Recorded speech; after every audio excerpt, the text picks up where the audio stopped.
Perfecto. Buenos días a todos. Bienvenidos a esta segunda jornada del noveno coloquio en Geografía Ambiental. Mientras van llegando el resto de compañeros, agradecer de nuevo a los asistentes pues en esta ocasión vamos a tener la oportunidad de compartir con unos compañeros este panel inaugural. Un poco la dinámica será que cada uno de los ponentes, ¿no? y personas que van a participar van a hacer una breve presentación para situar un poco cada una del trabajo que hace, ¿no? En algunos casos es investigaciones, trabajos en general. Digamos la temática o el título de este panel es Dinámicas entre actores sociales y territorios en la era de las transiciones agroalimentarias. No les quería robar mucho tiempo a los participantes, entonces les voy a ir presentando brevemente. Vamos a tener la oportunidad de escuchar a Daniel López García del Instituto de Economía, Geografía y Demografía del Consejo Superior de Investigaciones Científicas, del CSIC en España. Luego, antes de que él presente, leeré una reseña, una semblanza un poco más extendida de lo que hace Daniel. Muchas gracias, Dani, por participar y por aceptar la invitación. Y también con Tatiana Aguirre, y ella trabaja en el Centro Latinoamericano para el Desarrollo Rural, el RIMISP, nos habla desde Chile. Pues también muchísimas gracias, Tatiana, por aceptar la invitación y bienvenida. Así que y ahora voy a presentar un poco más extendidamente a David Monachón, compañero aquí investigador por México de la SECITI, comisionado a la UAM Lerma, va a ser nuestro primer ponente. Voy a leer un poquitín más detalladamente su reseña y le voy a ceder a continuación la palabra para que él comience. David Monachón es doctor en Antropología Social y actualmente es investigador, como decía, en la SECITI, donde colabora en proyectos vinculados a soberanía alimentaria. Es uno de los promotores e impulsores de la Red Nacional de Redes Alimentarias Alternativas en el país, en México. Fomentó y coordinó diferentes iniciativas de economía social y solidaria, huertos educativos y el desarrollo de campañas de consumo sustentables institucionales a nivel alimentario. Es también miembro dinamizador del proyecto de agricultura de responsabilidad compartida, Atepetl Tlaocentli, que significa en náhuatl Comunidad de la Tierra del Maíz, en la Ciudad de México. Así que, le cedo la palabra a David y, muchísimas gracias. Pues muchas gracias, Esperanza, por la presentación. Muchas gracias por la invitación. Y la idea de hoy es hablarles un poco de ese movimiento de redes alimentarias alternativas, de qué son, pero aterrizarlo con el tema del involucramiento, ¿no? y participación de la academia y otros actores en el desarrollo de esas redes. Y terminaré, creo que es la parte más importante para reflexionar el día de hoy, en el aterrizaje de ese tipo de proceso a nivel universitario, ¿no? y de ciertos retos vinculados con eso. Muy rápidamente, el contexto: tenemos situaciones de invasión de ovnis, de objetos comestibles no identificados, ¿no? en el país, en las ciudades y también en las universidades. Por eso es importante partir de ese punto, porque justifica lo que tratamos de desarrollar más adelante. Y frente a esa situación hubo reacciones desde ya hace décadas, ¿no? de organización de iniciativas de la sociedad civil que denuncian, ¿no? las consecuencias, los impactos de los procesos de industrialización de la alimentación y disolución de los vínculos de la comunidad, los impactos ambientales, los impactos sanitarios y una estandarización general, ¿no? de los cultivos, pero también de las dietas, ¿no? y de los procesos de fabricación de alimentos, ¿no? Y frente a eso hay muchas iniciativas, ¿no? que se fueron multiplicando, desarrollando. Eso es en un contexto global, pero aquí en México también hay un movimiento cada vez más fuerte de redes alimentarias alternativas que son mercados de productores, acuerdos de agricultura de responsabilidad compartida, que son cooperativas de producción y consumo, y grupos de compra, tiendas solidarias, ¿no? o tiendas de productores, que buscan revincular, ¿no? o reconectar productores y consumidores de alimentos con los alimentos también, ¿no? en el marco de una distribución más equitativa de beneficios y riesgos, ¿no? o responsabilidades vinculadas con la producción de alimentos y su consumo, que promueven agricultura ecológica, agroecología, producción orgánica, pero también una alimentación más saludable, culturalmente adecuada y buscando luchar contra la explotación, ¿no? de las personas. Y todo eso en el marco de procesos que se definen, se buscan que sean más autogestivos, ¿no? o con procesos más horizontales de organización. Eso es un poco el contexto, ¿no? de esas iniciativas de las cuales les voy a hablar. Y ahora les quiero hablar más precisamente con una pequeña animación rápida, ¿no? de cómo se fue estructurando una red, ¿no? y finalmente un movimiento más nacionales, ¿no? con algunos ejemplos. Eso, por ejemplo, son redes alimentarias alternativas de la Ciudad de México, que con el tiempo estoy hablando muy rápido de un proceso que son varios años, no muchos años, de hecho varias décadas, que se fueron vinculando entre sí, que se vincularon con otras iniciativas. Después en otras regiones tenemos también redes locales. Ahí es el ejemplo de Jalisco, por ejemplo, donde hay varias iniciativas de mercados, cooperativas, grupos de consumo, que se fueron vinculando, intercambiando, finalmente articulando, ¿no? con diferentes intenciones, intercambio de experiencias, procesos de incidencia política local. Y bueno, eso es un ejemplo. Hay dinámicas similares, no sé, en Puebla, en Veracruz, en Chiapas, bueno, en diferentes entidades del país que hoy en día se fueron conectando. Pero para avanzar con ese proceso hubo también otras intervenciones, otros actores, ¿no? Por eso la presentación se habla de multiactores, ¿no? Vinculados con esos procesos, y vinculación con autoridades locales, con sistemas participativos de garantía que promueven la agroecología, vinculación con campaña como Sin Maíz No Hay País, vinculación con municipios, ¿no? y también con universidades, ¿no? que participaron en una cierta forma en apoyar el desarrollo.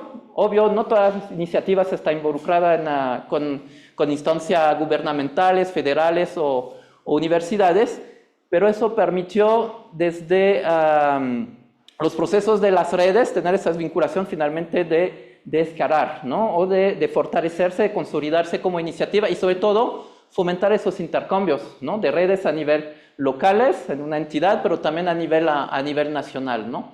Y hoy en día existen esas conexiones entre diferentes iniciativas, entre diferentes mercados, redes locales, pero a nivel nacional. Igual ahí es solo un ejemplo, ¿no? Hay otras entidades, otras iniciativas en otras partes del país que se conectaron.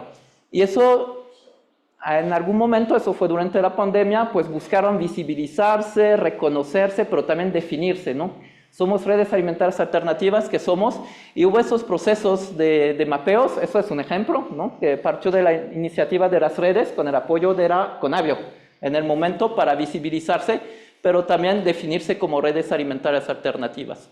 Y pues varias actividades, varios eventos fueron facilitados por actores externos a la SRA o que participan, pero desde la academia en particular. Ahí son algunos ejemplos de encuentros de redes alimentarias alternativas. La primera que se vinculó con ese concepto de redes fue aquí en Michoacán, ¿no? con el apoyo de la Universidad Michoacana de San Nicolás de Hidalgo. Hace ahora casi 3 años, hicimos otro encuentro en la Ciudad de México a nivel nacional, y cada vez creciendo la red y teniendo esos espacios de intercambio. Ahora, la particularidad de todo eso, ¿no? es que, ¿por qué fue posible? Porque algunas personas, personalmente, ¿no? en particular académico, participando en esos colectivos, o por su voluntad propia, se involucraron, organizaron eso, facilitaron los procesos y el acompañamiento de esas iniciativas. Pero el detalle es que eso fue a pequeña escala, ¿no? a nivel muy locales, y sobre todo con ese involucramiento personal, ¿no? porque yo como investigador, como académico, también como ciudadano y miembro de esas iniciativas, pues quise involucrarme en eso, ¿no? A mi propia cuenta, y cuando se podía, vinculado con proyectos que van y vienen y que apoyaron a esos procesos. Ahora, eso como le comentaba a pequeña escala, en las universidades también comemos, ¿no? Entonces ahora lo que donde quiero que discutamos más, ¿cuánto tiempo? Vas muy bien, ¿Sí? llevas 7 minutos. Perfecto. Entonces ahora me voy a tranquilizar un poco. Y a nivel de las universidades sí también comemos, ¿no? En el caso del proyecto en el cual les voy a hablar, está enfocado en la UNAM, ¿no? Hoy en día no trabajo en la UNAM, entonces me puedo permitir también difundir aún más los problemas vinculados con eso. Bueno, las universidades y la UNAM en particular, ¿no? Tiene muchos espacios. Hablando de CEU, sé que aquí la situación es un poco diferente, pero a pequeña escala ocurre lo mismo, ¿no? Muchos OCNIs, ¿no? En todos lados. Yo ya llego de un distribuidor lleno de OCNIs, ¿no? De alimentos, dificultades también hasta en el entorno, a veces para conseguir alimentos más saludables, etcétera. Pero mucha diversidad de espacio, ¿no? Ambientes alimentarios muy diversos. La UNAM, en CEU en particular, tiene un supermercado. No conozco otras universidades en el mundo que tengan supermercado, pero bueno, son espacios de consumo. También hay espacios estudiantiles, hay espacios de consumo informales, ¿no? Que no siempre están controlados institucionalmente, pero que brindan un servicio de alimento a la comunidad. Ahora les hablaba de las redes alimentarias alternativas y a nivel institucional la propuesta que les voy a compartir que se trató de desarrollar pues es armar un mercado, pero también otras iniciativas que promueven el acceso, ¿no? y el fomento de producciones más sustentables, más ecológicas, más accesibles también para la comunidad, ¿no? Y partimos de una reflexión que la universidad tiene tareas sustantivas, que es investigación, docencia, difusión de la cultura, pero también procesos de gestiones de los campus, ¿no? o de las unidades, ¿no?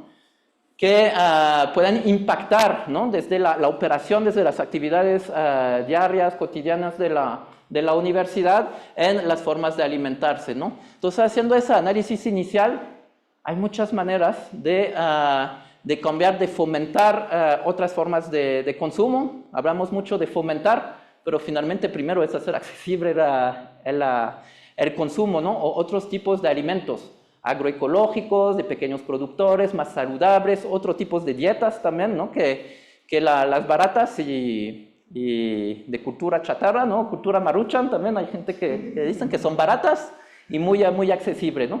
Pero otros tipos de alimentos a menudo difícil de acceder a nivel universitario, ¿no? Y hay muchas cosas que hay que hacer en paralelo, intervenir desde los lineamientos, los reglamentos, las leyes internos, ¿no? De la universidad, pero también otras actividades a menor escala,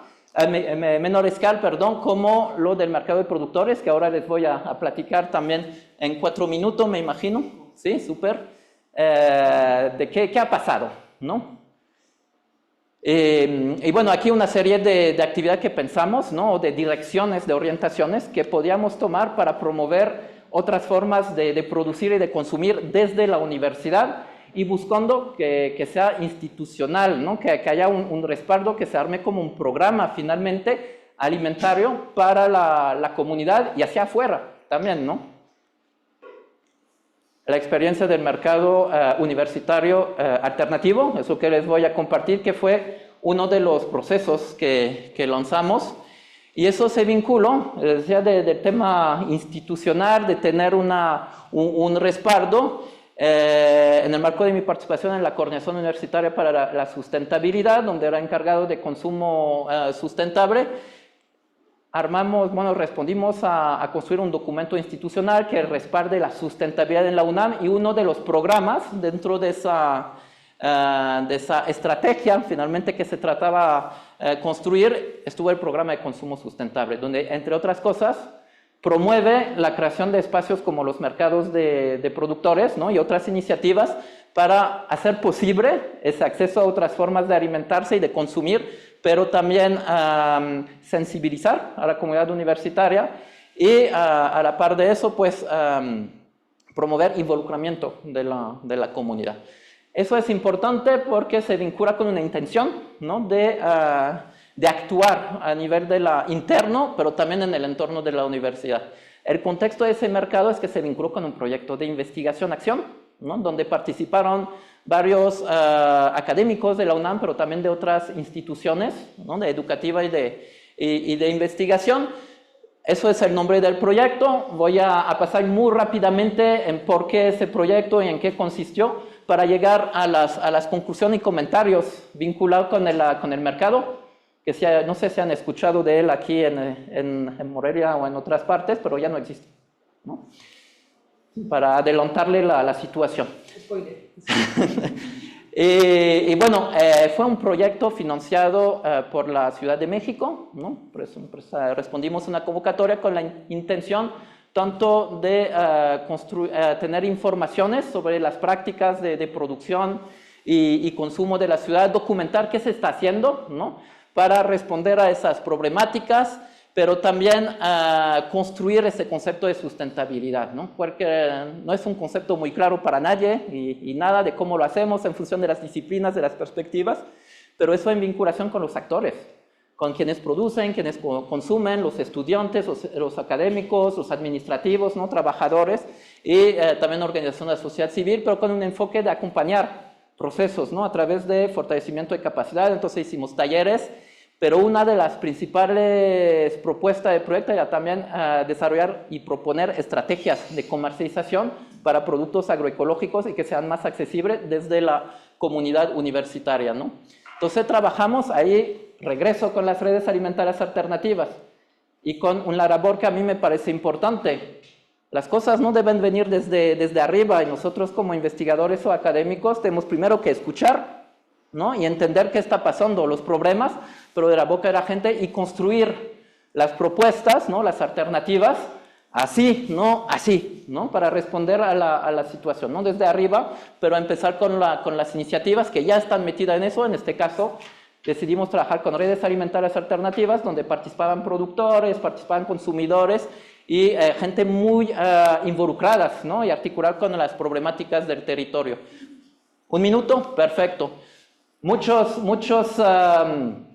procesos en el marco del proyecto, ¿no? Les decía de analizar las problemáticas, identificar necesidades, actividades de difusiones diversas, actividades para para reflexionar desde la academia qué es la transdisciplina, ¿no? Que es algo que se habla mucho, pero de forma teórica, y en la práctica la realidad es que a nivel académico hay muy poca participación e involucramiento con las comunidades, ¿no? O con los grupos, hacemos nuestro proyecto, ganamos puntitos y ya. No hay más impacto, termina el proyecto, nos sacamos información y ya no hay resultado, no hay seguimiento tampoco en las comunidades. Pero se hicieron muchas actividades en ese sentido académico, pero también para buscar el involucramiento de las iniciativas. El mercado, se creó el mercado en el marco de ese proyecto como respuesta, y con intenciones de generar un espacio de acceso a otro tipo de alimento, pero también educativo, donde se pudieran hacer actividades culturales, también involucrar a la misma comunidad. Cada día de mercado, que era mensual, se buscó que haya intervenciones sobre una temática. Hicimos una agenda cultural vinculada en particular con efemérides, ¿no? El día de la gastronomía sostenible, el día de la educación ambiental, el día de la madre tierra, donde invitábamos a productores a dar una plática, un taller, también a académicos y también a actores de la sociedad civil, para fomentar también esa articulación a nivel del mercado, ¿no? Duró 1 año y medio, eso estoy hablando de inauguración en 2022, cierre en 2024. Yo ya no estaba en la UNAM, me invitaron para ir a enterar el proyecto. Con muchas actividades del proyecto iba muy bien, hubo alianza con la tienda UNAM para hacer posible ese mercado, ese espacio. Casi termino, ¿no? Y otros proyectos como Trueque de Libros que se fueron vinculando y que permitieron que crezca el mercado. Ahora no es algo nuevo, eso de crear mercados a nivel universitario no es algo nuevo, pero siempre con el impulso de algunos académicos que personalmente se involucraron e hicieron posible eso. Ahora, ¿qué dificultad tuvimos con ese mercado? Y requería facturación, que los productores pudieran facturar para vender, porque tenían que pasar por la tienda UNAM. El pago se hacía con mucho plazo muy largo, ¿no? Que dificultaba la vida de los productores, sin arraigo institucional en el sentido que fueron acuerdos, alianzas temporales, pero que permitió en su momento de hacer funcionar ese mercado. Ahora les comentaba que se cerró en junio de 2024 y ahí van las conclusiones breves, después podremos discutir más qué es de eso. Y cambio de rector, cambio de los directivos, digamos, de la COLS, y cambio de interés, ¿no? Ese proyecto ya cayó y se cerró, ¿no? A pesar de un funcionamiento, ¿no? Que para los productores les iba bien, y eso justamente por falta de intereses, tanto del sector académico como institucional, administrativo del proceso, ¿no? Pero bueno, eso es el resumen, ¿no? ¿Por qué funcionó? En su momento, ¿por qué se logró esa articulación? Porque académicos personalmente se involucraron, tenían preocupaciones, dieron tiempo, ¿no? En esos procesos, además de sus actividades académicas y de investigación. Y creo que eso es un elemento importante a tomar en cuenta, ¿no? Que a menudo se hacen eso desde el corazón y no tanto, es muy difícil, ¿no? Obtener algo que perdure justamente por no tener ese apoyo desde las altas esferas. Muchas gracias.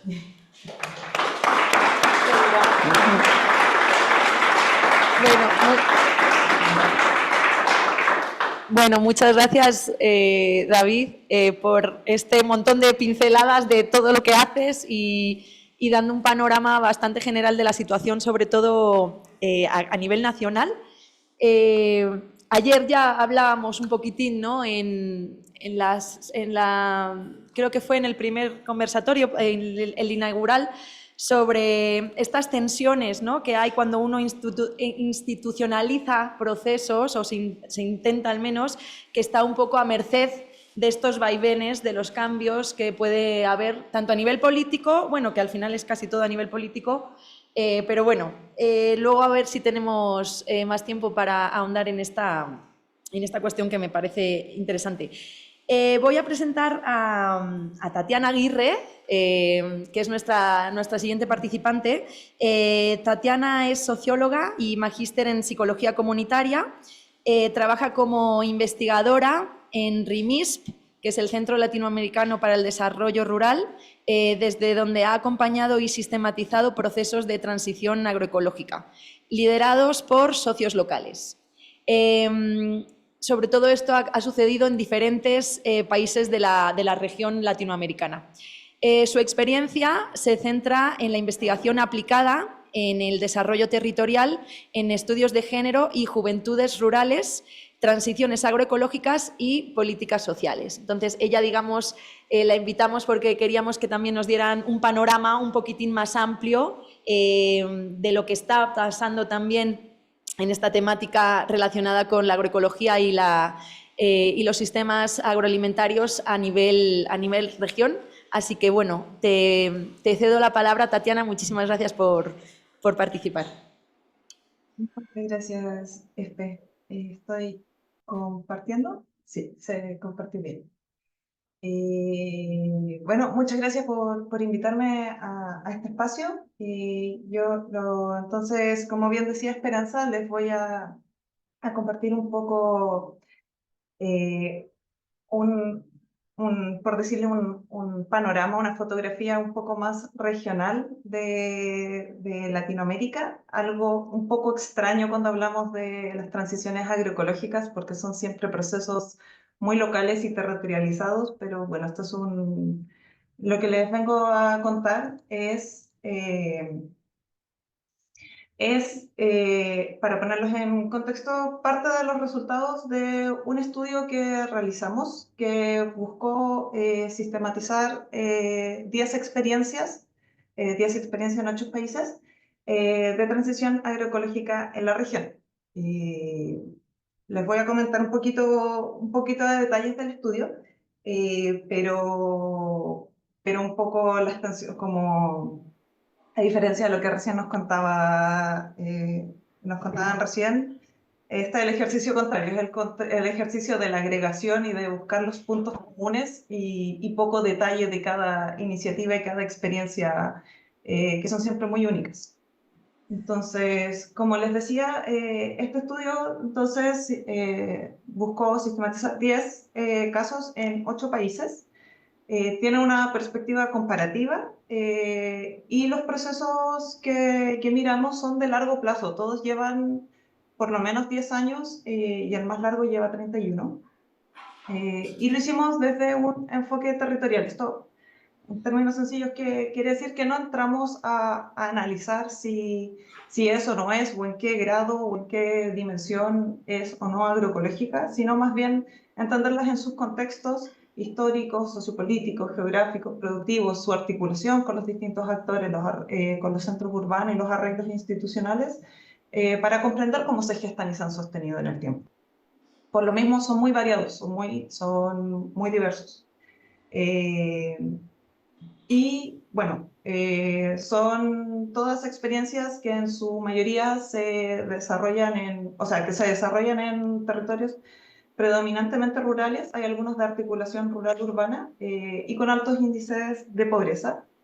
Y si bien el título lo lleva y yo no voy a entrar en lo que es inclusivo y resiliente, tiene que ver con los efectos multidimensionales que ellos mismos ponen en valor, que tiene que ver con la inclusión y empoderamiento de grupos excluidos, las mejoras de la salud y las dietas, así como la resiliencia al cambio climático y ciertos desastres.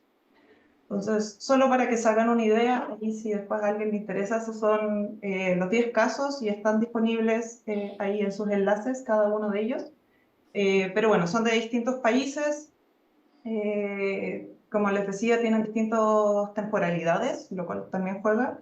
Eh, pero también tienen distintos alcances. Unos están a niveles de estado, a niveles departamentales, hay otros a niveles de municipio, algunos como regionales más biológicos. Y se dedican también, apuntan a las iniciativas como apuntan a diversos puntos. Eh, pero es parte de lo que les quiero contar. Entonces, a ver, se me pasó. Entonces, bueno, tomé algunos puntos tratando de conectar con la temática de hoy y creo que conectan algunas con lo que recién nos contaba David. Y una es sobre algunas cosas comunes sobre las interacciones entre actores al inicio o que gatillan estos procesos. Uno de esos es que en todos estos casos que vimos, hay conflictos socioterritoriales a la base. Pueden estar más asociados a una que a otro punto, pero en general están articuladas estas cosas que tienen que ver con el acceso, uso y tenencia de la tierra, con la degradación ambiental y los cada vez más fuertes fenómenos ambientales, y con la falta de apoyo a la agricultura familiar en términos de tecnología, infraestructura, insumos y acceso a mercados, lo cual en el fondo son polos que estaban fuertemente orientados a las industrias extractivas y a la agroexportación. Y donde hay conflictos suele haber movilización social, que no necesariamente tiene que ser una movilización violenta, sino que me refiero a que hay acción colectiva, se activa algo al inicio de estos procesos, en el que se reconoce un grupo impulsor, que suelen ser organizaciones de base, organizaciones territoriales, sociedad civil presente, que se preocupa y activa y busca generar alianzas, liderazgos y como darle pie. El asunto, como estoy resumiendo muy brevemente, muchos procesos muy largos, es que estas movilizaciones no quedan solamente en la respuesta o en la defensa sino que pasan a conformarse en el tiempo, a estabilizarse y a diversificarse también, a generar alianzas a diversificar a los actores. Eso es lo que nosotros les llamamos coaliciones territoriales. Ustedes no tienen por qué llamarles igual, pero al fondo son actores muy diversos que no necesariamente comparten una misma ni objetivos ni ideologías comunes, pero logran consensuar ciertos mínimos para coordinar acciones en el tiempo. Y vemos a la base de todos estos casos que estas coaliciones son diversas. Hay organizaciones de bases, hay redes de organizaciones, hay fundaciones, ONGs y cooperación internacional involucrada en distintos momentos, hay entidades públicas en distintos niveles, hay grupos de consumidores, hay sectores académicos involucrados, así como emprendimientos privados. Mientras más varía, mientras más diversa es la base, más fuerte se vuelve la coalición y su fuerza. Y esto significa que hay procesos que incluso tienen como mecanismos que ellos mismos ponen en valor de cómo construir relaciones de confianza que por supuesto comparten visiones y objetivos, pero también es cómo mantener la confianza y generar mecanismos de transparencia, de gestión, de participación muy fuertes en los territorios. Y algo que también mencionaba un poco por el costado David es la importancia de ciertos liderazgos o ciertas alianzas estratégicas, ciertos liderazgos carismáticos que logran articular, dar esas alianzas o que logran dar un relato compartido a las iniciativas. Otro punto que creí que podía ser útil a compartir aquí sobre algunos puntos comunes son algunas estrategias que utilizan estas coaliciones para socializar los conocimientos y las prácticas de transición agroecológica. En ese sentido, identificamos que hay cuatro puntos importantes compartidos. Una es la construcción de una narrativa territorial que está a la base de la acción colectiva. Y estas narrativas lo que hacen es sintetizar, aunar aspectos críticos del territorio, de lo que enfrenta, otorgan una identidad, un sentido común y comunican una visión de transformación. Aquí les traigo un ejemplo que nos gusta mucho, que es de uno de los casos de Guatemala. Su narrativa son estos dos dibujos, el dibujo amarillo y el dibujo verde. El dibujo amarillo es hacia dónde vamos, tal como estamos haciendo las cosas hoy. Y el dibujo verde es cómo queremos que sea nuestra vida en el territorio. Es una zona de fuerte explotación, de explotación agroindustrial, sobre todo ligada a la palma. Ese es un ejemplo. Hay otros como, por ejemplo, convivir con el semiárido de lo que intentan sintetizar, de lo que implica el territorio. Y así hay distintas narrativas que buscan generar un punto común. Lo otro es que veíamos que hay la conformación de unos circuitos, les llamamos circuitos metodológicos, pero a lo que apuntamos es que hay procesos permanentes de formación de campesino a campesino, agricultor a agricultor y espacios de intercambio de experiencias, que en general uno lo encuentra harto, pero lo interesante es que esto conectan con otros momentos, no se quedan solo en la formación, sino que van conectando con otros aspectos relevantes que pueden ser como yo participo de una escuela, después paso a integrar entonces una red de agricultores agroecológicos, lo cual me lleva a acceder a ciertos mercados, lo cual me lleva después poder estar en mesas o en programas de política. Entonces, a eso nos referimos con circuitos, como que conectan una diversidad de áreas y de asuntos y de momentos muy relevantes, que me parecía sentido con lo que David mostraba hace recién, como más gráficamente. Y aquí aparecen siempre cosas muy técnicas, desde cómo es la elaboración de bioinsumos, cosas muy agronómicas, pero también aspectos como muy legales, muy de cómo funcionan ciertos términos, ciertas cosas, y donde se conforman fuertes alianzas académicas o multiactorales, como era un punto de entrada a estas alianzas. La construcción de mercados alternativos con requerimientos, eso es decir, barreras de entrada, que el mercado no está abierto para todos, es para cierto tipo de productores. Y como bien decía también recién, por eso me hacía mucho sentido lo que estaba presentando David, son espacios que valoran mucho, uno, porque es necesario el mercado, es necesario vender, necesitan, son sus medios de vida, pero son espacios muy bien valorados porque son espacios de vinculación con actores y otros actores en los que se generan y se transmiten valores y conocimientos que ponen en valor no solo el producto, sino todo lo que se está desarrollando, como la experiencia y la iniciativa en su conjunto. Y por último, son procesos que inciden en políticas públicas y en canalización de recursos de distintas fuentes públicas, cooperación internacional, fundaciones, lo cual también se va conformando como una forma de incidencia y de ampliar y de hacer que llegara a más actores y ampliar la red.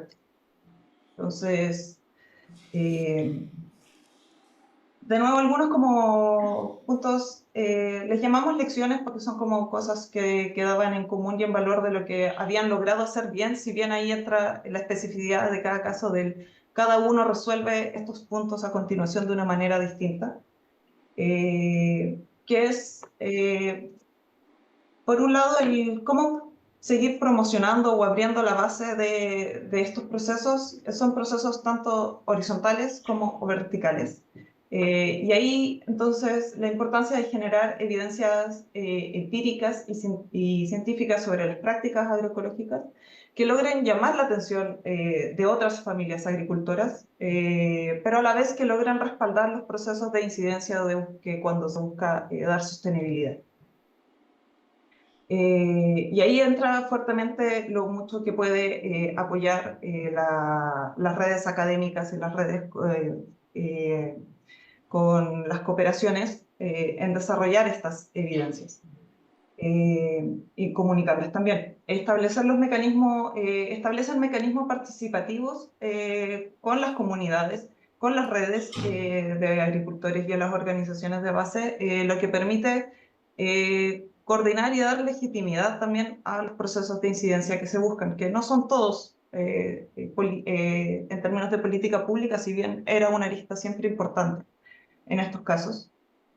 Y mantener la movilización de la sociedad civil a través de eventos periódicos diversos.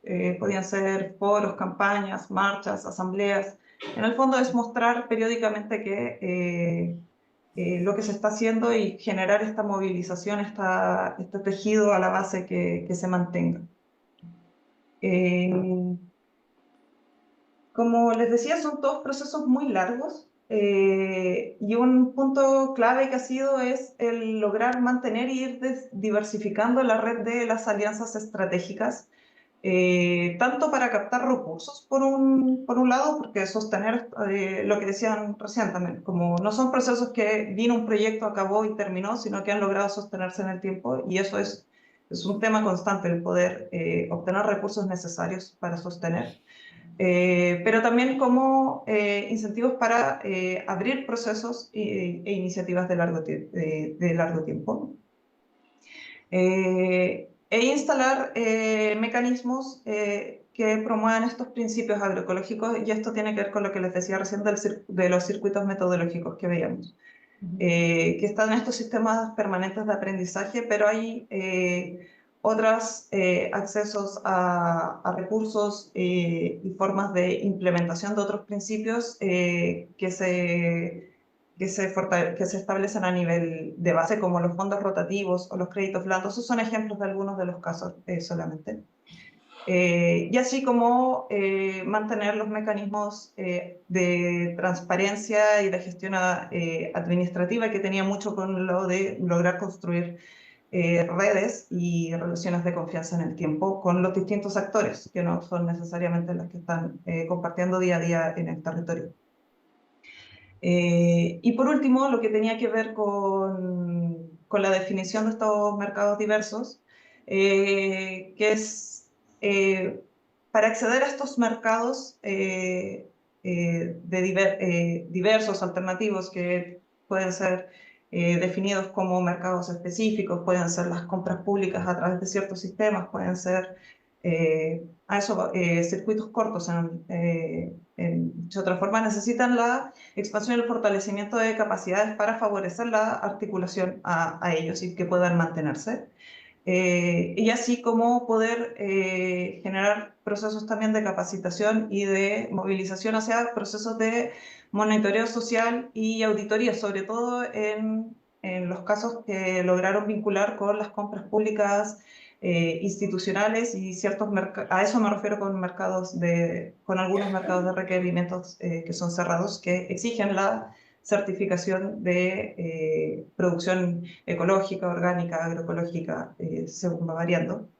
Y bueno, ahí en todo eso, cómo han logrado utilizar a su favor las siempre bien mencionadas redes sociales para lograr facilitar funciones logísticas, minimizar los tiempos de la venta, lograr las promociones, la difusión y utilizarlos justamente como lo que son como redes sociales. Y eso, ese era el resumen que les traía hoy. Voy a dejar de compartir.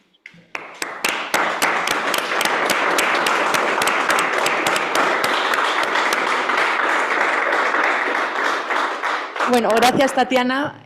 Bueno, gracias por hacer ese esfuerzo de síntesis y como por poner el foco en los procesos, ¿no? En cómo se está logrando esta transformación más allá de los aspectos técnicos, ¿no? Como comentabas, que eso luego evidentemente pues está, ¿no? Presente, cómo se están conduciendo estos procesos y es, al final un poco casi es lo no tangible, ¿no? O sea, cómo se están desencadenando ciertos procesos contextodependientes en muchos casos, pero que podemos rescatar ciertas lecciones o ciertos mecanismos que son evidentes y que sin ellos probablemente muchas de las... me gustaba mucho el término que comentabas, ¿no? De coaliciones territoriales no se podrían afianzar con tanta fuerza. Bueno, luego ojalá también tengamos tiempo para... Se van a quedar muchos temas abiertos, siempre pasa, pero bueno, no quiero seguir hablando, quiero darle la palabra a Dani. Bueno, voy a leer también una reseña. Bueno, Daniel López García es biólogo y realizó su tesis doctoral sobre sociología rural, procesos participativos territorializados y agroecología. Trabaja como científico titular en el Instituto de Economía, Geografía y Demografía del CSIC en España y es colaborador de la Fundación Entre Tantos. Su investigación se centra en la transición agroecológica, en la escala de sistema agroalimentario, desde una investigación comprometida y orientada a la acción.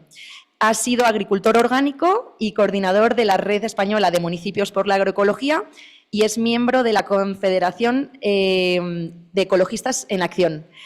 Bueno, Dani, no me entretengo más, nos va a presentar un interesantísimo caso que acaba de ser publicado en un paper. Yo creo que luego nos puedes pasar el link si quieres y bueno, creo que va a ahondar también en un caso muy centrado en la realidad del territorio español y bueno, pues adelante y sin más te cedo la palabra.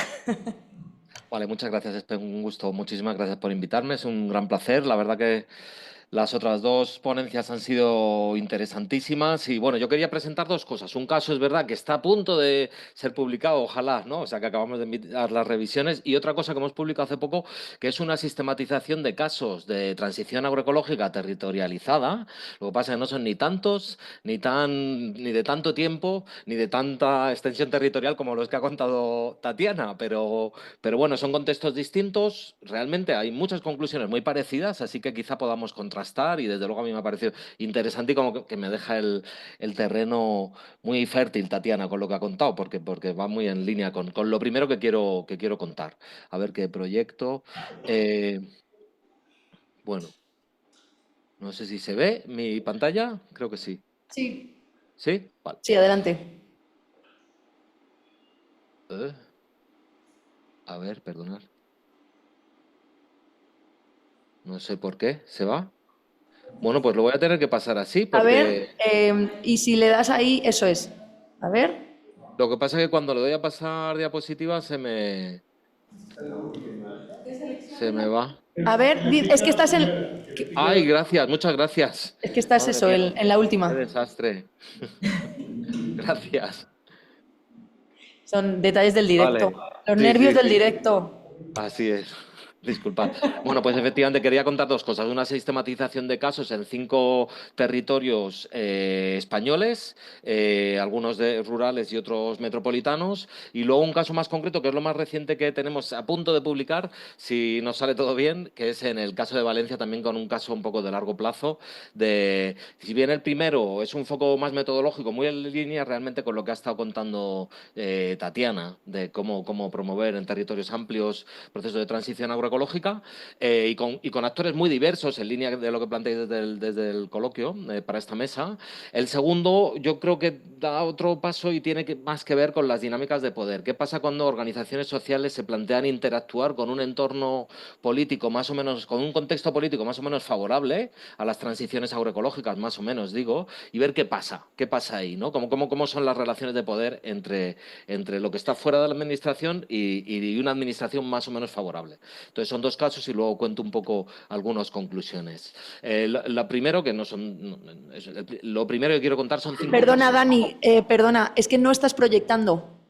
Jolín, qué desastre, de verdad, perdonad.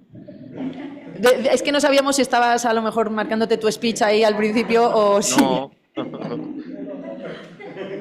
Ahora te has ido, pero... Está bien, ahí va.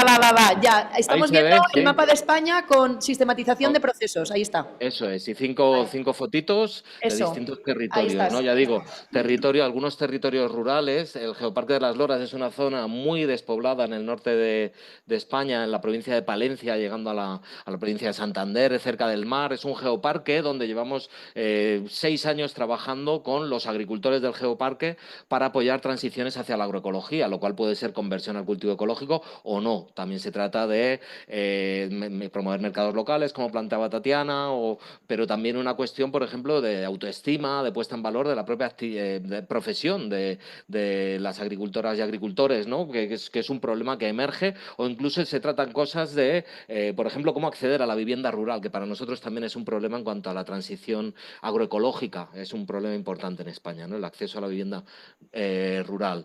La Merindad Sangüesa es en Navarra, en la montaña, en el Pirineo Navarro. También es una zona muy amplia, hay como 2 horas y media en carro desde una punta hasta otra, pero una población reducida, 50.000 habitantes, una zona montañosa, es una comarca histórica, también con muy poca población, muy poco poblada. La Vera es una comarca rural en Extremadura, no se me ve la flechita. Bueno, ese sería lo demás abajo a la izquierda. De ahí es mi familia, de ahí al lado. Es una comarca rural con mucha más población, 25.000 habitantes en 15 municipios. Ahí sí que está más poblado, hay agricultura que funciona, es otro contexto, ¿no? Se produce mucho pimentón, es algo famoso aquí en España, mucho tabaco, es la principal zona productora de tabaco aquí en España, y la gente vive bien del campo, ¿no? También de fruta, cereza, etcétera. Y luego son 2 zonas metropolitanas, Valladolid, que es la capital de Castilla y León, donde yo vivo en Segovia, que es una ciudad de Castilla y León, y la Huerta de Valencia, que luego entraremos más en Valencia, ¿no? Entonces, lo que hemos estado en Entre Tantos, que es la Fundación Entre Tantos, que con quien yo colaboro, donde trabajaba antes, ha estado haciendo procesos participativos de transición agroecológica en cada uno de estos territorios, y después de unos cuantos años trabajando intentamos hacer también una sistematización en una línea muy parecida a lo que comentaba Tatiana. No voy a profundizar demasiado, sí que hemos estado intentando hacer un proceso en el que tratábamos de definir una metodología más o menos compartida de fases, pero sobre todo de cosas que tienen que ocurrir para hacer procesos participativos realmente transformadores, también recogiendo distintos itinerarios, por ejemplo, como cosas específicas de cuando los procesos participativos se orientan a la coproducción de política pública desde abajo, como es el caso de Valladolid, donde fue el proceso para aprobar la estrategia alimentaria local, que se aprobó luego en el pleno municipal del gobierno local y que después se ha ido implementando con varios planes de acción, o por ejemplo en la comarca de la Vera, donde la mancomunidad de municipios también ha ha impulsado el proceso para establecer una estrategia alimentaria que se convierta luego en el documento rector de la política pública en todos estos municipios, ¿no? Y de alguna forma, pues, procesos participativos orientados a la generación de documentos públicos, legales, documentos legales, también como que tienen algunos elementos específicos, ¿no? En cuanto a cómo encajar con el marco normativo, con la gestión de presupuestos públicos concretos, etcétera, ¿no? Sin embargo, yo lo que quiero ir es a las conclusiones, lo que nos preguntábamos, y esto es este artículo que está aquí puesta la reseña abajo, ¿no? Como nos preguntábamos también qué hace estos procesos transformadores, ¿no? Desde una visión normativa de la agroecología, es decir, la agroecología es transformadora, como dicen los artículos, es un conjunto de prácticas agrarias, es una ciencia, pero también es un movimiento social y es transformadora. Pretende transformar las relaciones de poder en el sistema agroalimentario y todas aquellas cosas que generan nocividad social y ecológica, que generan destrucción social y ecológica, ¿no? Entonces, de alguna forma, ¿qué hace transformadores los procesos agroecológicos? Para nosotros hay dos elementos de lo que es de este proceso, ¿no? Hay uno es la necesidad de generar nuevas preguntas, de generar procesos con la participación. Para nosotros no es invitar a la gente a participar, sino construir con la gente nuevas preguntas a su propia realidad. Estamos hablando de nada muy nuevo, estamos hablando de términos antiguos, freirianos, muy básicos, ¿no? De cómo al trabajar con la gente en cómo entendemos nuestro mundo, a la vez que transformamos nuestro mundo, generamos cosas nuevas que van más allá de aquellos marcos de pensamiento que nos hacen reproducir una y otra vez esa miseria cotidiana en la que a menudo nos vemos obligados a vivir, ¿no? Entonces, cómo a través de procesos de acción, reflexión y acción vamos transformando nuestro mundo y a la vez transformando la forma en la que nos vivimos, nos leemos a nosotros en el mundo. Y el segundo elemento sería la necesidad de fortalecer sujetos y redes de relaciones en el territorio capaces de promover y sostener las transiciones agroecológicas. Creo que hay diferencias importantes en el contexto latinoamericano y el contexto español, europeo. Hay cosas parecidas también, mucho, y bueno, y mucha de la metodología y la teoría viene de América Latina, claramente, con lo que yo trabajo, pero mientras que allá parece que tienen sujetos y se trata de ver sujetos colectivos, se trata de ver cómo fortalecerlos. Acá como que se trata de retomar, de reconstruir las redes de relaciones que el desarrollismo, que el capitalismo, que la urbanización, etcétera, cada vez hacen más debilitados, ¿no? Y para nosotros es clave, porque es algo que estaba olvidado, centrarnos en la reconstrucción de sujetos colectivos capaces de sostener e impulsar las transiciones agroecológicas. Me paso al segundo caso para trabajar un poco más centrarnos más en las relaciones de poder y en todo lo que tiene que ver con la política. También Tatiana y David han estado mencionando, ¿no? Valencia es una ciudad del este de España, de la península ibérica, unos 700.000 habitantes, 1,5 millones de habitantes en el área metropolitana, tiene unos 6.000 hectáreas de huerta dentro de la ciudad y ampliaríamos a unas 12.000 hectáreas de huerta. Me refiero a regadíos históricos desde el tiempo de los árabes, desde hace 1.000 años, con sistemas de regadío desde hace 1.000 años que siguen funcionando, muchos de ellos, ¿no? Degradados, pero funcionando. La Huerta de Valencia es un sitio fantástico. Esta foto es así, es como vemos gente trabajando con caballerías en agricultura profesional rentable, pues entre edificios de 14 plantas, ¿no? Y es así, ¿no? Entonces, nosotros empezamos a trabajar de alguna forma tratando de reflexionar sobre 8 años, 2 legislaturas en las que ha habido un gobierno, una coalición de gobierno en el Ayuntamiento de Valencia, pero también en la comunidad autónoma en los primeros 4 años, entre 2015 y 2019, que era favorable de alguna forma a la agroecología, a la soberanía alimentaria, incluso de forma explícita,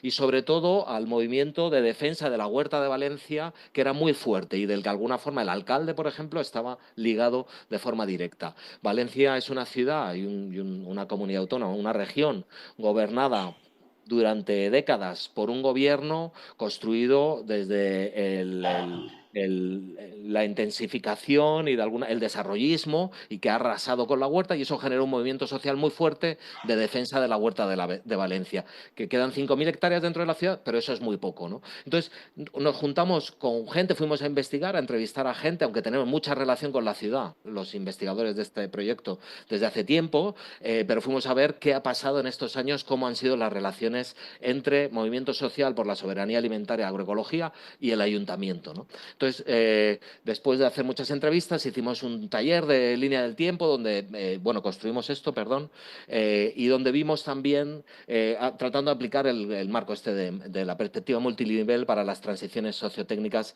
hacia la sostenibilidad, ¿no? Entonces, identificamos los movimientos sociales como nichos de innovación, el régimen sociotécnico como el sistema alimentario local de Valencia y todo lo que hay ahí, ¿no? No solo lo alternativo, sino los supermercados, la gran industria, el puerto de Valencia, que es el 20º puerto del mundo, por ejemplo, en comercio por barco, y cómo influye todo esto en Valencia. Y dentro, pues todos los cambios que estaba viendo, por ejemplo, en este tiempo, la pandemia de COVID, el Pacto de Milán sobre políticas alimentarias urbanas que se firma en 2015, la crisis de 2008-2009 y cómo eso genera el hundimiento del mercado inmobiliario, eso genera cambios en Valencia, ¿no? Como puede ser el llegar hasta 2018 con una ley de rango estatal que protege la huerta de Valencia, etcétera, ¿no? Entonces estuvimos viendo todo esto y queríamos ver cómo ha sido la interacción entre movimientos sociales y administración, ¿no? Y veíamos, por ejemplo, desde un primer momento de movimientos sociales fuera de la administración, que llamaríamos de emergencia y de coalición, distintos movimientos sociales que se juntan entre ellos desde el movimiento de defensa de la huerta, el movimiento agroecológico urbano, porque acá en España es sobre todo urbano, pero también las organizaciones incipientes de agricultores de orientación más agroecológica, agricultura orgánica, de mercado local, pero también grupos de consumo, ONGs, muchos actores muy parecidos a los que estaba comentando Tatiana, que estaban implicados en la defensa de la huerta, asociaciones de familias, de alumnos, alumnas de centros educativos, asociaciones vecinales, un montón de gente que se va articulando, construyendo en torno a una iniciativa legislativa popular desde 2001 que va trabajando hasta que en 2015 es un actor muy importante en el cambio de gobierno que hay en la ciudad de Valencia, y en 2018 sería el punto de inflexión en el que se consigue aprobar la ley de la Huerta de Valencia, que lo defiende, y se hacen un montón de otras cosas, ¿no? Algunas de estas salían aquí en lo anterior, desde normativas de mercados de venta directa en la calle para productores ecológicos, normativas de compra pública alimentaria también, se empieza a trabajar con el concepto que habéis comentado antes también de entornos alimentarios, se saca un banco de tierras municipal, también se empiezan distintas normativas de protección del suelo agrario, la ley de la huerta prevé la reversión de emprendimientos urbanos que no se llegan a ejecutar o que están abandonados, entonces se desartificializa suelo para convertirlo en huerta, y se empiezan a hacer distintos procesos también para trabajar con agricultores ecológicos en fortalecerles, y también con agricultores y agricultoras, perdón, convencionales para apoyar procesos de transición agroecológica, no necesariamente conversión al cultivo ecológico, pero sí diversificación, implementación de prácticas de manejo, pues de incremento de biodiversidad, de mercados locales, venta directa y articulación de grupos de agricultores, ¿no?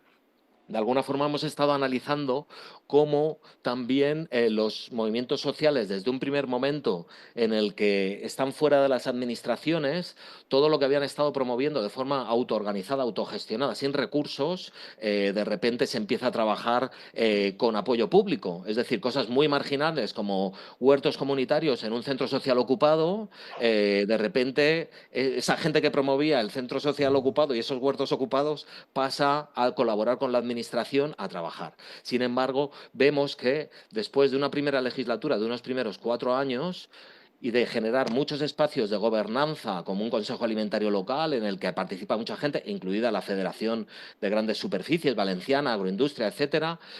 También, a pesar de generar estos espacios nuevos de gobernanza en línea con agroecología y soberanía alimentaria, vemos que la línea de trabajo del ayuntamiento va cambiando, se va suavizando, cada vez apoya menos a los movimientos sociales.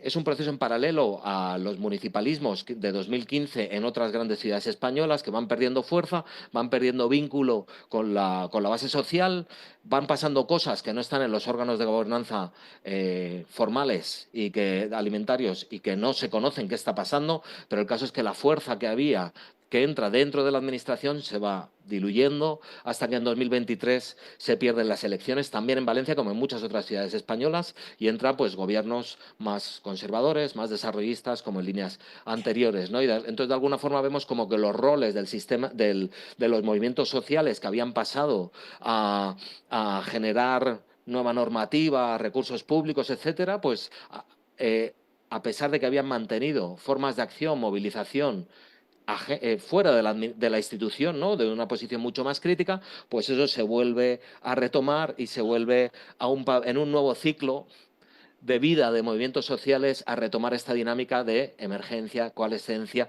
pero con muchos aprendizajes y con un contexto político distinto. Es decir, ahora vuelve a haber un gobierno muy conservador, muy desarrollista, pero hay una articulación distinta con la sociedad civil, distintas normas, etcétera, ¿no? Esto es distinto. Voy terminando. ¿Qué retos saco de estos casos, ¿no? De estos análisis que hemos hecho? Lo decía, la necesidad de, en un contexto de hegemonía claramente capitalista, desarrollista e intensificadora, también en el sector agrario, la necesidad de hacer procesos muy de base con la gente, de generar reflexión a partir de la acción, de transformar nuestro propio mundo. Un segundo reto muy vinculado a este, como decía, porque es así como vamos construyendo nuevos sujetos colectivos plurales, capaces de promover las transiciones, en el que, por lo menos en nuestro caso, es absolutamente necesario construir el protagonismo del sector productor agroecológico, pero también en alianza con el sector productor agrario. Es decir, necesitamos el protagonismo agrario, porque aquí no lo tenemos en España, del sector productor para protagonizar las transiciones agroecológicas, y eso hay que construirlo. Ya que incluso la agroecología es un movimiento social muy urbano y cuesta mucho entender la realidad. Perdón, viene mi hija por ahí, pero tiene una puerta para entrar. Y lo último que quiero comentar es este elemento. El tener políticas públicas, disculpa, el tener políticas públicas no garantiza que éstas se implementen y se doten de presupuestos, porque los marcos de gobernanza y, sobre todo, el poder en los regímenes sociotécnicos, en este caso el agroalimentario, no está solo en los espacios formales de gobernanza, sino que está en muchos lados y tiene muchos mecanismos para paralizar procesos, incluso cuando hay contextos políticos muy, muy favorables, ¿no? La alimentación hoy en día es mucho más que un derecho social, es un sector económico, y esa visión política es mucho más fuerte que la de la alimentación como derecho, y a la vez vemos que las políticas agrarias están muy por encima de las políticas por la alimentación sostenible y saludable, ¿no? Desde estos mitos de la digitalización, de la intensificación, etcétera. Y no quiero hablar más. Muchas gracias. Bueno.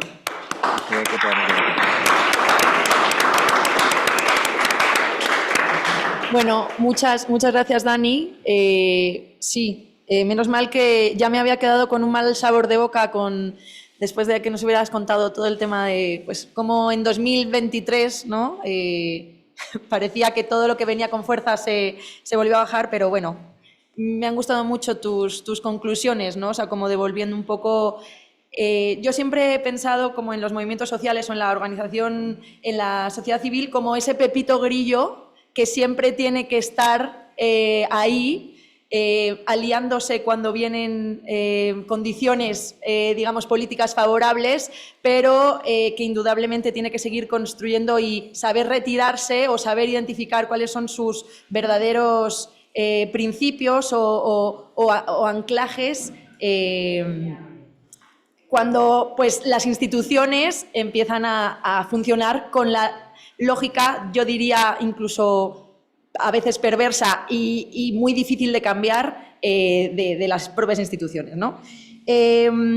Bueno, yo había preparado unas preguntas detonadoras. Creo que solamente me va a dar tiempo a lanzar una, porque quiero también pasarle la palabra al público. Y quizá un poco, después de haber visto cada uno de los casos y cada uno haber contado un poco desde vuestra visión qué es lo que hacéis, por recopilar, quisiera lanzar una pregunta que os compartí ya y es: ¿qué es para ustedes la ciencia con compromiso social, que es lo que da título, digamos, a este coloquio, y cómo la hacen posible a través de su trabajo o desde su disciplina, ¿no? Pudiendo a lo mejor aunar esta pregunta, las intervenciones en esta pregunta, y posteriormente me gustaría pasarle la palabra al público. No sé si quién quiere empezar. Tatiana, David, Daniel. Hacemos... que empiece Daniel. Dani, vas. Bien. Traición. Bueno. Sugerencia de David, ¿eh? Sugerencia de David. Sugerencia nomás, así que... Estoy aquí obediente para lo que me... No. Bueno, pues yo agradezco mucho la pregunta. Es una pregunta interesantísima que desde luego daría para muchísimo, ¿no? Y que yo me pregunto a menudo, ¿no? ¿Qué hago aquí gastando fondos públicos? Pero bueno, creo que hay algunas... No sé si certezas, pero al menos intuiciones, ¿no? De cómo se puede hacer ciencia con compromiso social. Para mí lo primero es, sobre todo, es no ser arrogante, ¿no? Es una ciencia que tiene los ojos y las orejas y el corazón abiertos, ¿no? A ver lo que hay, y que es capaz de construir diálogos entre distintas formas de conocer y de aproximarse a la realidad. Desde luego que no piensa que tenemos el monopolio del saber, ni mucho menos, y para mí es bastante obvio, ¿no? Que la ciencia llegamos a bastante poco y que la gente en general desarrolla soluciones mucho más creativas, rápido, profundas y amplias que los científicos y científicas, que somos bastante lentos y poco operativos, ¿no? Pero sobre todo una ciencia que se posiciona al servicio de quienes más lo necesitan, y quizá eso es menos... Es como más extraño, ¿no? Para mí la agroecología, además, ya decía antes, es un enfoque científico normativo. La agroecología no es una ciencia que solo mira y que en pretensiones de objetividad. Es una ciencia comprometida y que trata de generar transformaciones sociales hacia la sostenibilidad social y ecológica. Y a la vez es un enfoque científico situado, y en ese sentido yo intento reconocer mi papel de norte global, hombre, adulto, con formación universitaria, etcétera. Y me acuerdo mucho de un agricultor, de uno de los primeros que entrevisté cuando yo empecé el trabajo de campo de mi tesis doctoral, y que me dijo: mira, Daniel, de aquí el único que vas a sacar dinero eres tú. Entonces, tengo que reconocer mi privilegio también como alguien asalariado para ir por el campo preguntándole a la gente, pidiendo que me den datos y que me den opiniones, etcétera. Y además, trabajando en el sector agrario, tengo que reconocer que estoy jugando con los ingresos de la gente, ¿no? No es un juego realmente, ¿no? Entonces, para mí, una ciencia comprometida significa esto: estar dentro de los movimientos sociales y de la gente que intenta transformar esta sociedad, y estar atento a ver cuáles son los problemas reales a los que yo puedo intentar colaborar para dar respuesta y dedicar mi tiempo, mis recursos como investigador a trabajar en ello, y trabajar para divulgar resultados también. Y esto es un compromiso mío, tanto a la gente que me da los datos normalmente, pero también a la gente de la sociedad civil que trata de transformar esta sociedad, y también a las administraciones y políticos que toman decisiones luego. Y un poco para mí esto es. Súper. Estamos muy en sintonía. Tatiana, yo creo que me gustaría, no sé si aquí hay mucha gente que conoce la naturaleza de RIMISP, porque, bueno, digamos un poco la invitación precisamente fue por esta naturaleza tan peculiar que tiene donde trabajas. Así que, bueno, aunado a la pregunta, quizás se pudiera vincular precisamente con este carácter tan peculiar que tiene, así que te toca. Lo intento al menos. Voy a partir por lo fácil, que es poner un poco en contexto esto que decía Espe, de dónde trabajo. RIMISC es una ONG, pero somos un centro de estudios de investigación aplicada sobre desarrollo territorial rural. Y creo que una de las cosas interesantes es que trabajamos siempre en red con con distintos colegas, con distintos colegas en distintos lugares muy distintos. Tenemos el descaro de llamarnos centro latinoamericanos, no porque nosotros cada uno esté en lugares muy diversos, sino porque estamos constantemente haciendo alianzas y llevando procesos con gente de diversos puntos de la región. Y esas diversas personas pueden ser académicos, tenemos la suerte de conocer algunos, por supuesto, muy buenos en lo que hacen, en todo lo que desarrollan, pero también con actores, otras organizaciones, otras ONG, organizaciones de base que acompañamos en distintas cosas. También conocemos algunas cabecillas del área pública, entonces, nada, nos movemos en un ecosistema un poco extraño y diverso en el que creo que nos viene muy bien esta pregunta. De hecho, hace poco estaba en otro espacio y salió algo similar. Y creo que me gustaría, creo que es importante no dejar de hacerse la pregunta, como podemos tener, siempre, estamos haciendo acá el ejercicio de contestarla, pero creo que un primer paso de que haya una ciencia, una investigación, un quehacer profesional que esté comprometido, es no dejar de hacerse las preguntas y no quedarse con la respuesta que en algún momento podemos llegar a ella. Un poco haciéndole guiño a estas experiencias. El tiempo pasa, los contextos cambian y tenemos que, no podemos seguir, como quedarnos en piedra nosotros mismos. Y eso no quiere decir que uno se va a dar la vuelta a todo, pero hay que estar siempre abierto al cambio propio y al saber responder al contexto en el que estemos. Me quería colgar de algunas cosas que decía Daniel para contestar la pregunta. Que era con esto que decía de no ser arrogante y ser situado, que estoy absolutamente de acuerdo, pero no lo digo por el afán de repetir, sino porque creo que organizaciones como la mía, por ejemplo, creo que estamos bien en un mundo bisagra, o en una posición muy bisagra.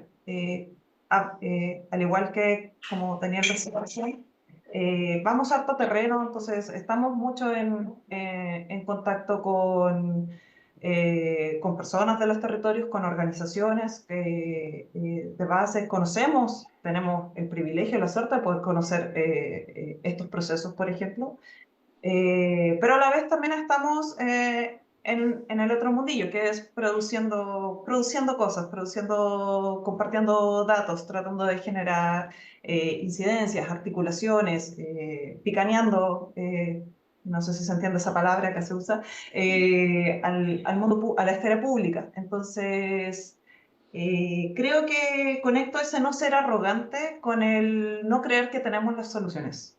No porque sepamos o creamos aprender muchas cosas, podemos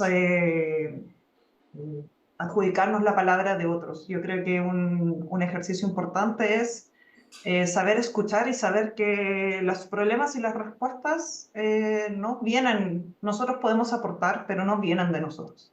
La gracia es justamente eso, de las alianzas, de las coaliciones, de todo esto que estábamos hablando, es el cómo distintos actores, desde lo que son, desde lo donde uno está, puede aportar distintas cosas a los procesos. Y creo que ahí retomo el estar situado, el saber dónde uno está, saber lo que uno es o lo que uno está haciendo y lo que uno puede aportar. A mí personalmente me pasa que, claro, muchas veces en estos procesos me baja la culpa, el privilegio de como, bueno, yo voy y tomo datos y pido tiempo, pido opiniones, pido información y yo qué hago después. Y esto lo converso con casi todas las personas con las que me toca trabajar porque es mi mal de haber estudiado sociología y comunitaria. Para serles sincera, pero he aprendido dos cosas conversando, que tiene que ver con esto de estar situado, nosotros hacemos algo que otros no van a hacer y que no tiene un impacto necesariamente inmediato, pero que puede aportar y puede ser muy útil y puede funcionar para bien o para mal. Y tomarle el peso y la responsabilidad y la seriedad de hacerlo bien, hacerlo a conciencia, que es justamente esto que estaba diciendo, que es tomar información, sistematizarla, comunicarla, ponerla en otros espacios, ponerla en otros lugares. Porque uno lo que hace es conectar mundos, mensajes y cosas en ese sentido. Y lo otro es que uno de estos procesos en que pide mucho tiempo, mucha información y mucho de las personas, no es necesariamente eso lo que tenemos que devolver, no es necesariamente eso lo que va a aportar. Pero el cómo llevamos, el cómo generamos esa información, el cómo podemos aportar con otras cosas, el cómo también son cosas que quedan en las experiencias, en las iniciativas, en las personas. Y también el saber usar nuestra posición, que es una realidad muy desgraciada que a mí me gustaría que no tener que decirla, de hecho, pero hay formas de conocimiento y formas de decirlo, de producirlo o de presentarlo que tienen mayor legitimidad de otros, y el poder uno saber utilizar esos espacios creo que también es una forma de aportar con un compromiso social a estos procesos que uno decidió involucrarse desde su trinchera. Creo que podría agregar eso. Bueno, pues a mí me ha quedado muy claro. Muchísimas gracias por compartirnos. Y bueno, David, tú tienes el micrófono ya ahí puesto. Pues mira, yo totalmente de acuerdo con lo comentado, solo que retomando el primer punto que retomó también Tatiana de la arrogancia, voy a ser arrogante, contestando a eso, hay que parar con el ego, ¿no? A nivel académico, la soberbia y la hipocresía, ¿no? No es armando una pequeña feria en tu universidad que resuelves todos los problemas del mundo, ¿no? Y para calmar eso, hay algo que a mí me parece muy importante, es justamente trabajar en redes, ¿no? De forma interdisciplinaria, sí, pero también transdisciplinaria. Se habla mucho de eso, ¿no? Cuando hablamos de ciencia con compromiso social, pero se hace tan poco, ¿no? Adentro de una universidad hay grupos de poderes, entre académicos es difícil trabajar con diferentes disciplinas, y pasa lo mismo cuando trabajamos con la sociedad civil, pero ¿qué estamos enseñando, ¿no? A los estudiantes, también a las siguientes generaciones? Pues que nosotros somos incapaces de trabajar de forma colectiva, ¿no? Entonces, ¿por qué lo voy a decir a estudiante de hacerlo si yo no soy capaz de hacerlo, ¿no? Intercambiar con gente y justamente decir, el problema, tengo que hablar contigo, tengo que hablar con los productores, tengo que entenderte y aceptar ese diálogo. Por eso ese primer punto creo que es básico. No vamos a lograr articularnos con otras personas si ni siquiera en nuestro día a día somos capaces de hacerlo con nuestros colegas de diferentes disciplinas. Parece que a veces necesitamos un traductor. Les voy a hablar de lo que pasa en la UAM. Los economistas de tal teoría, con estos de otra teoría, tuvieron que cambiar los horarios de las clases para que no se encuentren en ningún momento, porque es imposible tener comunicación en una misma disciplina. Entonces imagínense con otras disciplinas. Eso para mí es intolerable. Contra eso tenemos que luchar, ¿no? Y eso lo tenemos que enseñar desde los estudiantes, ¿no? Yo no digo que jubilemos a todos los antiguos con esas visiones de cómo se tiene que hacer la ciencia, pero sí nosotros ya tenemos que preparar las siguientes generaciones, ¿no?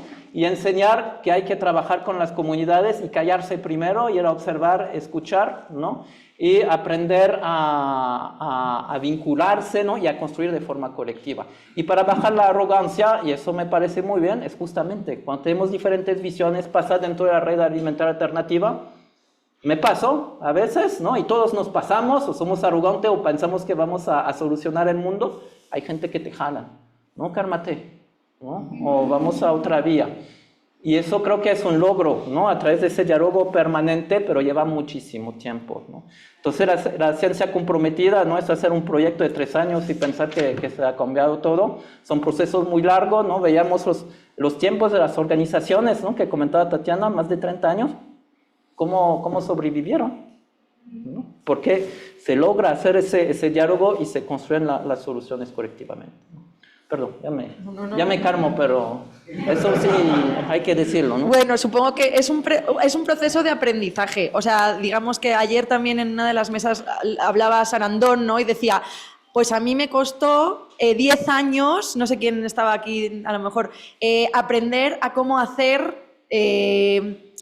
yo estudié agronomía y entonces pues a mí me enseñaron a ser muy disciplinario y yo tardé 10 años en aprender a cómo colaborar. Bueno, a lo mejor ahora ya tenemos más referencias, ¿no? para poder hacerlo un poquitín mejor, pero coincido con David, un poco la herencia, ¿no? Las nuevas generaciones van a tener, o espero que tengan muchas más herramientas colaborativas y que pues se vinculen desde otros... pues a lo mejor desde otros espacios, y también esa es la cosa del sujeto social, ¿no? Hay que trabajar también en uno, realmente, porque es también lo que das. Por favor, alguien del público, nos vamos a comer 5-10 minutos del receso, pero me gustaría pasarle la palabra a alguien si tiene alguna pregunta para nuestros ponentes, pues es el momento.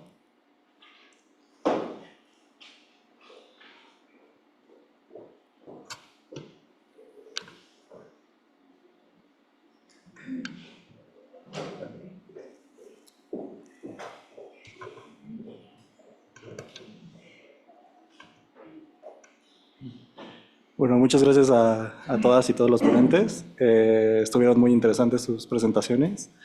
Yo tenía una pregunta para David. ¿Cómo hacen para mantener esas redes? Bueno, es que ustedes tienen como red de redes, ¿no? ¿Y cómo mantener esas redes pues activas, ¿no? Sé que no siempre es como todo lineal, ¿no? Que van todos trabajando como al mismo ritmo y todo eso, pero ¿cómo es que mantienen, pues sí, activas esas redes? Y bueno, yo me quedé pensando en esto último de la experiencia que nos cuentas del mercado universitario y de por qué no funciona, ¿no? Y también sobre el papel de la academia en esto. Y me quedaba pensando no sé si a la academia también a veces le falta pensar más allá de la aprobación institucional, tal vez. Y pensar que estas acciones que van más allá de la aprobación institucional también pueden modificar a la misma institución, ¿no? Y nada más eso. ¿Contesto de una vez? Claro. Okay. Y mira cómo sobreviven, justamente se vincula con esos procesos yo de redes que digo acefálico. Uno no hay cabeza. El sistema, la academia nos dice que todo tiene que ser piramidal, que hay un tipo arriba, ¿no? que manda o que hace aterrizar los procesos. Para mí una red son gente que se reúnen a un momento, tienes 2 o 3 tipos, ¿qué les parece si hacemos eso? Unos jalan, otros no puedo o no me interesa, etc. Y otro momento son otras personas, ¿no? Y es lo que está pasando con esa red. Yo ya más de 13 años que estoy en México y desde el primer año empecé a estar en ese proceso y fuimos conociéndonos a través de encuentros, a través de esas posibilidades de encuentros facilitados por, no sé, por un momento un proyecto o una universidad, pero nos permitió generar relaciones que van mucho más allá de una relación académica o de incidencia política, etcétera, pero más bien a generar amistades, ¿no? Confianza, que creo que es el principal problema que tenemos actualmente, es que ni confiamos en el vecino, ¿no? Del tapete del frente, ¿no? De la otra puerta del frente, y pasa lo mismo adentro de la academia, pasa lo mismo en la sociedad civil, pasa lo mismo en el gobierno. Yo no confío en el gobierno, ¿no? Porque va y viene y de todas maneras siempre te jalan hacia otras cosas, ¿no? Pero tenemos un propósito y sobre todo todos y todas estamos involucrados en procesos sociales desde abajo, ¿no? Puede cambiar el gobierno. Yo pasé por diferentes fases, estuve trabajando de jornalero, estuve en mercados, etcétera, y no siempre con los privilegios que se comentaba ahora, y todavía en cualquier momento me pueden correr, pero nosotros seguimos trabajando como comunidad, ¿no? Creando esas relaciones. Eso permite que perdure cuando hay oportunidad con un proyecto, ok, yo jalo o tú no jalas, etcétera, pero no hay esa concentración, ¿no? de poderes y de interés que lidera la red, que pasa mucho a nivel académico, ¿no? Hay esas jerarquías, y que si no está, se cae todo, ¿no? Entonces creo que eso es un elemento importante, el tema de lo que decías del mercado. Y sí, de hecho, ahora también lo puedo decir. Hay varios movimientos dentro de la UNAM y de cualquier universidad. El movimiento estudiambre, no sé si llego hasta ahí, ¿no? Hay espacios donde los mismos estudiantes no quieren que se metan los académicos, ¿no? Pues yo estuve ahí también participando y conectado con la gente. Como académico. Como nada de eso, como alguien que estaba en la universidad y que trataba de entender el problema, y hay mucho interés del estudiantado de hacer propuestas, de construir cosas, pero a nivel institucional a menudo se te bloquean o te dicen no es posible, no existe. Yo creo que tenemos que motivar, al contrario, esos procesos, ¿no? ¿Quieres construir algo? Apoyar con los espacios, pero a nivel institucional nunca, muy raramente te apoyan, ¿no? Es el proceso revolucionario. Ahora creo que lo comentabas un poco y perdón, me callo. Cuando tienes esos procesos de base, se comentaba también ahora, creo que Daniel lo comentaba, y que llega que hay un cambio político, y a nivel universitario también, y que dice, bueno, vamos a jarar, ¿no? Vamos a apoyar ese tipo de proceso, y tú estás en la sociedad civil o en cualquier movimiento social, y dices, súper, nos van a apoyar, pero te condicionan, ¿no? Siempre hay condiciones. Y finalmente, si no tienes una base sólida, ¿no? de lo que queremos hacer y cómo lo queremos hacer, no sabes decir no, ¿ok? Vamos a entrarle en ese programa de gobierno, en ese programa de la universidad, etcétera, pero hasta ahí, ¿no? Nosotros también queremos, ¿no? Desde la sociedad civil, por ejemplo, hacer tal cosa, productores, vamos a hacer tal cosa y tenemos nuestros límites. Y eso muchas veces pasó, ¿no? Entras en esa institucionalización del proceso y finalmente va para abajo todas las bases sociales o te pervierten. Así se perdieron en Tequio los trabajos de Tequio en comunidades, por ejemplo. Llegas con dinero, ¿no? Destructuras toda la organización que había alrededor del Tequio y finalmente cuando sacas el dinero, pues ya no hay organización. Y eso está pasando. Eso es justamente lo que se evita a toda costa a nivel de la red de redes, de los mercados, de la cooperativa, de los grupos de consumo, decir, no va a haber extractivismo, hay académicos, y yo recomiendo a cualquier redes, te quieren investigar a académicos, pon las reglas, transparencia, y como académicos tienes que traer algo a la iniciativa, vamos a construir conjuntamente tu proyecto, ¿no? Y eso se hace de forma, esos cambios desde abajo hacia las instituciones, pues se prepara una revolución, pero escondidito en el sótano. No puedes dejarte infiltrar por el sistema que finalmente te trastorna como organización y va haciendo caer los procesos colectivos. Esa es una discusión que va para largo, pero creo que es importante ponerlo en la mesa, ¿no? Bueno, no sé si hay alguien que quisiera hacer otra pregunta, otro comentario, estamos un poco sobre el tiempo. Bueno,